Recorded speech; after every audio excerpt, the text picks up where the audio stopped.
Understatement. Legendary. But it's getting better. It's getting better. It's getting better. Well, Greg always wears earplugs, and we've camped together for years and years. And the thing about Lucy's really not true. She's a great place to hang your coffee cup on her tooth, but we're up at Oak Quarry, and it's getting time for us. We got to go. And I finally wake up. Of course, you know, I don't like being early, and Greg doesn't either. I've nudged Greg, he didn't move. I called out to Greg, he didn't move. And I'm thinking, oh my gosh, my son has finally killed him. I get out my sleeping bag and I literally get I'm leaning over his face and I'm yelling, Greg, Greg, Greg. And all of a sudden his eyes popped open. He had his earplugs in, he could not hear a single thing and was not rousing. It literally scared the bejeebus out of me. We're at scout camp, and you know, when we're at scout camp, you have a lot of extra time as leaders.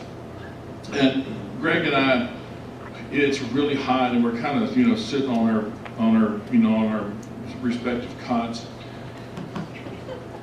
And I said to Greg, we started having a discussion. I wonder what our wives think about us being at scout camp. And I said, I'll bet when we get home, they're going to tell us that we are great. So for the rest of camp, every time I would see Greg, he says, Greg, I just want you to know you are great. Well, that's carried on for 20 years. To be honest with you, we never heard that from our wives. So, you know, you have delirium when you're at scout camp for those kind of things. I will have to say this. You guys are honoring us today. But the reality is that all the leaders that have been involved in this thing, we're just a figurehead. That's what I've always told them. I really want to get to the point where I can just be a figurehead and work directly.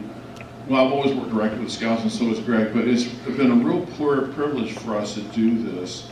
And I'm going to ask you Scouts to do something. Someday, Mr. Lysiano not going to be here, but you will be. And would you promise me that when you get asked, that you will commit something back to Scouts? Because to be honest with you, young boys need fine men as yourselves to lead the way. And God will use you. I promise you He will use you. And to be honest with you, it'll be so much more enjoyable to be in the fray than to watch it from the edge. So guys, thank you. If you make that promise to me, Mr. Liskey and our job will have been done. We haven't met the scout that's going to make us quit yet, have we? I don't really want any of you current guys to try to be that scout.